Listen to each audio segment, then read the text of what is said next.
Viceroys of British India. Lord Canning, 1856 to 1862. Lord Canning faced the British Rebellion of 1857 Sepoy Mutiny, leading to the end of East British India Company's rule and the beginning of direct British Crown rule.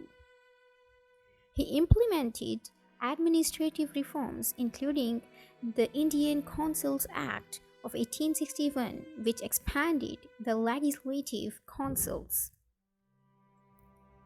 On November 1, 1858, Lord Canning announced Queen Victoria's proclamation to the princes, chiefs and peoples of India, which unveiled a new British policy of perpetual support for native princes and non-intervention in matters of religious belief or worship within British India.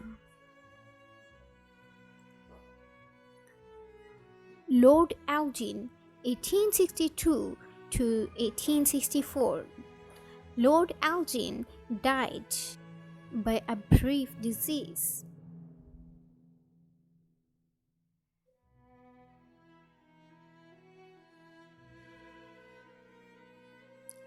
Lord Lawrence, 1864 to 1869. Lord Lawrence instituted reforms to stabilize finances and reduce corruption in the administration. He undertook measures to address famine and agricultural issues, including the implementation of relief measures during the Orissa famine of 1866. Lord Mayo, 1869 to 1872. Lord Mayo focused on improving education and public work infrastructure, including the construction of railways and telegraph lines. He established the Mayo College in Ajmer for the education of Indian nobility.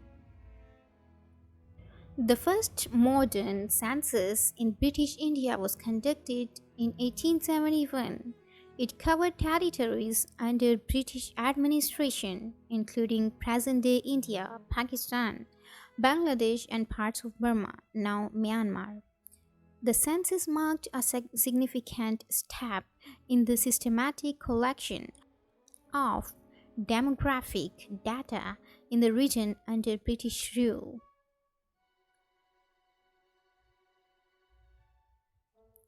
Lord Mayo was assassinated in British India. Lord Northbrook,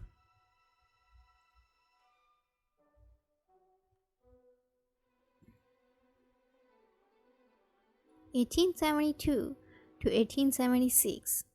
Northbrook faced challenges related to financial situations and economic recession, implementing measures to address budget deficit. He initiated public health reforms and sanitation projects, including establishment of the sanitary department in Bombay.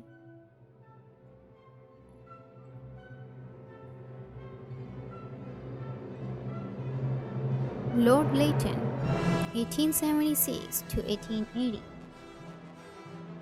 Lytton organized the Delhi Durbar in 1877 to proclaim Queen Victoria as Empress of India. He implemented the controversial Vernacular Press Act of 1878, restricting the freedom of Indian press. Lord Lytton was a friend of Sir Syed Ahmad Khan. Lord Ripon, 1880 to 1884. Known for his liberal policies, including the repeal of the Vernacular Press Act and reduction of the salt tax. He introduced the Ilbert Bill, which aimed to grant Indian judges to power to try European offenders. Although it faced significant opposition from British community.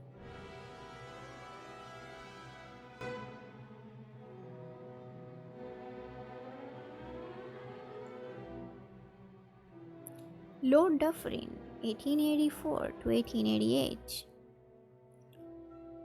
Dufferin focused on administrative reforms, including the decentralization of provincial administration and the recognition of financial system. He promoted economic development through public works projects and irrigation schemes.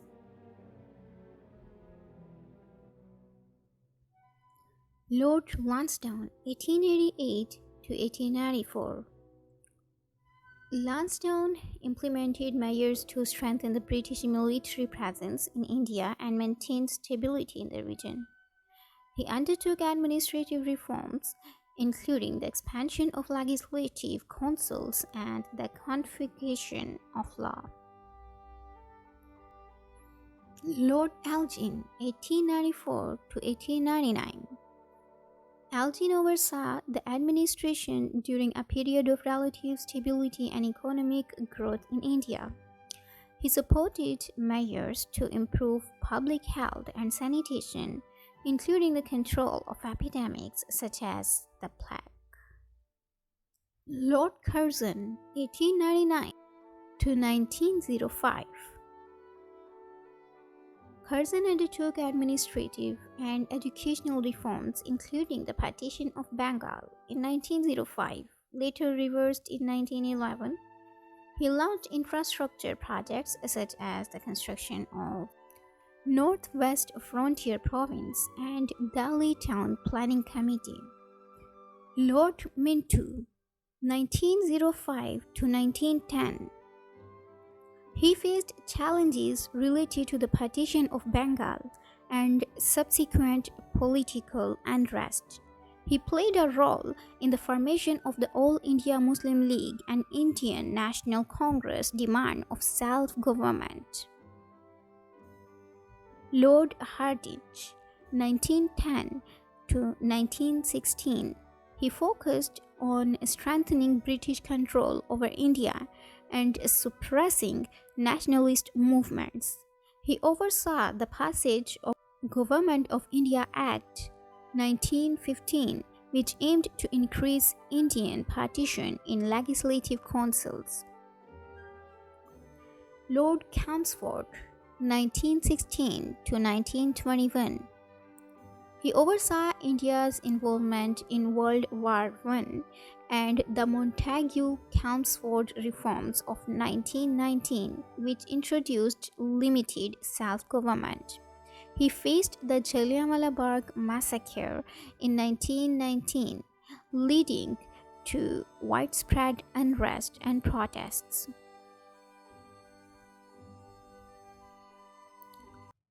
Lord Reading, 1921 to 1926. Lord Reading implemented reforms aimed at addressing political unrest and promoting communal harmony.